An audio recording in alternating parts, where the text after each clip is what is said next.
Kennedy Carter, she's making headlines again, but you know, there was an incident with a fan here. Sky players say that the man, he was you know, coming after them when they were getting off the bus, harassing them, and that's when the recording started. A lot of the players went to social media here. So what can we learn from this whole situation, Maggie? I mean, I think first of all, there needs to be a lot more security and carefulness around knowing where a group of women athletes stay. That needs to be a very closely guarded secret. Nobody should know where the hotels are. But also, I will say the Sky security, all the players said, moved very quickly to take care of that. So that's good. But it's also this idea of, I think it's also about making sure we don't share videos like that. Like, what the individual person can do is not give air to these people who are going to go and harass players so that they can, you know, get some clout on social media. Yeah. I just wanted to jump in. Just like, I think it's such an interesting thing. I think the more popular the sport becomes, it's going to be harder to shield where people are, their locations. But I do think there is a way to have a plan that they wouldn't have to exit a bus that's so far away from the entrance of a hotel. And there's like, you know, there's no ropes up there. There's not like I mean, you know, we used to get police escorts everywhere we went. Things of that nature.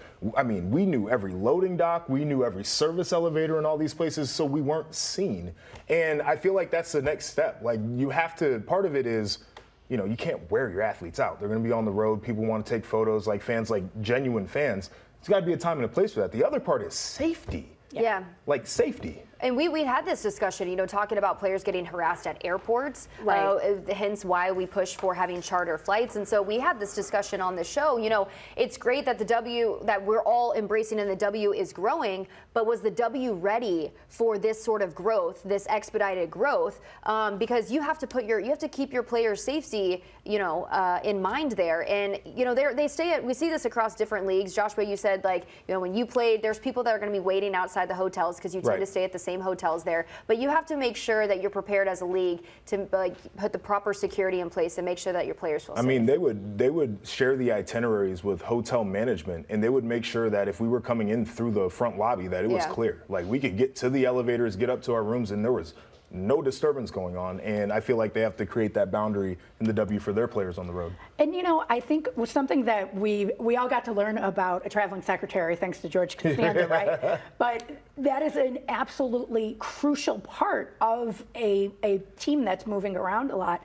And I think it's also about making sure that WNBA teams have the staff so that they can control things, like, so that there is somebody in control who can say, this is what our itinerary is, this is what time we're getting there, even when they're on the bus, sending a text to the hotel manager saying, all right, we're on our way, all of these things. So everything is, all of the safety is in place.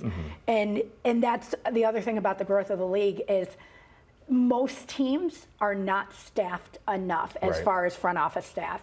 And like the Chicago Sky, I've talked about it many times, that they need more staff to handle things like this in whatever it, you know, whatever the bumps on the road. Not all of them have to do with safety. Some of them have to do with that they lost the luggage or they lost their shoes or something like that. And so you have to have staff to handle all of this. And like, you were used to that because NFL teams have so much staff, you know, college football, so much staff. So that's something that is going to have to, when people talk about investing in teams, it's also investing in front offices. Oh, that's a good point. That's really good stuff right there.